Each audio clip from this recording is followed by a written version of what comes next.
ask you, it's been burning on my mind. Are you a morning person? Absolutely. Yeah? Yeah. You have to be a morning person for these practices? Yeah, I mean, because of the way the schedule is, I mean, I set the schedule, so obviously I'm a morning person. But I just think it's good to get up and get to work, and then while you're alert, fresh, and already energized, and then you go to class, probably get more out of the day, you come back and there's more time in the afternoon to get some extra work, and so. Year 2 establishing this defense, what's the progression been like for you, seeing these guys come together? I mean, Coach just spoke about how, this is a player-run team. How are you seeing that right now? Yeah, obviously the recall from the guys that were here last season helps, just the experience, knowing the whys within calls and what we're trying to get accomplished. The emphasis has been on not giving up explosive plays. We were feast or famine a year ago, where we were either getting negative yards plays or giving up touchdowns. And so just trying to harp on the details and the techniques and fundamentals to be able to put ourselves in good positions to make plays. Well, what were your takeaways from your scrimmage last Friday? Yeah, I mean, we just went live toward the end of practice. Takeaways are these guys love playing football. There is no question about toughness or physicality or effort. It was good to see some of the young guys make some plays. Still got a lot of technique and consistency to improve, but I like where we are, halfway through spring ball. 7 practices in, can you give us 2 or 3 positives and maybe 2 or 3 concerns that remain? Yeah, positives have been just we haven't had like a practice where there's been a big letdown from an energy and an enthusiasm standpoint. Guys have consistently improved. Some concerns are, we got some vet guys that are making day one mistakes on routine plays, and we got to be able to make routine plays. The other concern, because this team is tough, because they are physical, and because guys are competing for spots, sometimes we got to understand that we're practicing against each other and learn how to take care of each other with pads on, and being in, a physical portion of practice doesn't mean, I'm trying to clean up a teammate. We're not playing against anybody right now. This is Purdue on Purdue, so those are some areas we got to improve.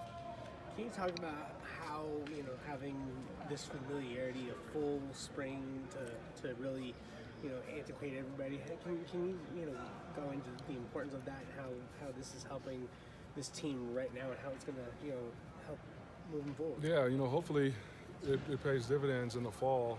We got, I think, 102 guys on the roster right now, and we'll have 120 by fall camp. I think this time last year we only had like 60 guys on the roster, so we're having to do a lot of teaching throughout the summer.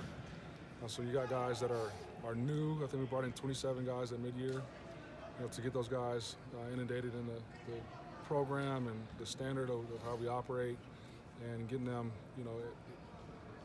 having chemistry within the team, within the roster, getting to know each other. That's, to me, that's how you win tight games, is being able to rely on the guy next to you, and hopefully having that spring, it'll build a lot of trust and respect within the locker room. KJ moved to middle linebacker. What's the value to have a guy who knows more than one position on that defensive end, particularly in the middle linebacker spot? Yeah, I think, just the thought of moving him back there is just to add, more versatility, which in and of itself adds value for him personally. Also collectively as a team, we can still put him on the outside to go rush the passer, and he can sit in on the inside with him and Yanni on early downs, and I think that competition has also made that room improve. I think Yanni looks like a completely different player than he did a year ago, and I thought he had some spurts where he played some good football, and so to have those two guys sort of take the reins back there, and knowing that when need be, KJ can go get the quarterback with the best of them. Hopefully that versatility adds a lot of value for us from a production standpoint in the fall. Any separation at receiver? Any guys standing out there? There's been a lot of guys that have made plays. Swinski's always steady Eddie. Tibbs has gotten a lot better and he's improved. But like young guys are my branch. Doesn't look like a freshman anymore. He's explosive and is comfortable catching the ball. And then the new guys we brought in have really showed what we thought we were going to see on tape, and then some. So I think we've definitely upgraded in that room, as we should have. We that was a point of emphasis. Going into this last recruiting cycle. Are you pretty healthy? We are pretty healthy. We're also being smart with guys. It's if you're thinking about it like the NFL, and anymore, you kind of have to change your mind frame. And not this ain't college football that it was 10 years ago. It's a new day and age, so we are being smart with some guys. Goal is to have guys healthy and feeling good and understanding what we're doing schematically in the fall on Saturdays. And so, don't want to waste wear and tear on spring ball with some of our guys we're counting on. For your offense, how vital is it to have different archetypes of receivers? You just got to be able to win one-on-one matchups. It's good to have like a basketball roster. You got your quick guys, you got your tall guys, you got your guys that are good at blocking, you got your guys that are good with yak yards. Just to have some like a broad range of skill set has been nice to see, and I think HUD's doing a good job of getting through his progressions right now and getting everybody an opportunity. Coach, when building this defense, what kind of guys were you looking for? Just either in the transfer portal. Yeah, we're the positions of need. We went and got outside backers, and so you want long guys that can hold the point of contact on the edge, that are also athletic enough to fold in the run game and drop into pass coverage. We got corners, that are longer, faster, that are good at playing man and being able to get up and press and cause some immediate competition with the offense. So those are the type of guys we're looking for. Big guys up front, fast guys on the edge, and tough guys up the middle. Coach, going back to the practice when you came here, why was it important for you to want to practice in the mornings? I just think if the goal is to give the players every opportunity to improve on and off the field, to me, if you practice in the afternoon, then that means your day starts academically usually at 8 o'clock. Like, are you getting up and going to that class? Like this, you got like I said, we got 27 guys at mid-year. Half of them are high school guys. Mom's not at home to wake them up, get them to school. And so you're worried about that. You're worried about them being tired in class. And then by the time we get them, it's the afternoon. And then our day is done at 6:30, 7 o'clock. Well, after that day's done, they're going home and hopefully going to bed, but they might be going to get on Call of Duty or Fortnite or 2K or Madden or whatever. So I just think you lose times to be able to hone in on your craft. Whereas if you go in the morning, our team meeting starts at 7, so everybody has to be checked in by 6:30. So I know they're up. I know they're engaged. We're running team meeting. They're active. They're coherent. So we get them through the physical aspect of the day done by 10:45, 11 o'clock. Now I know that they're alert and are going to class.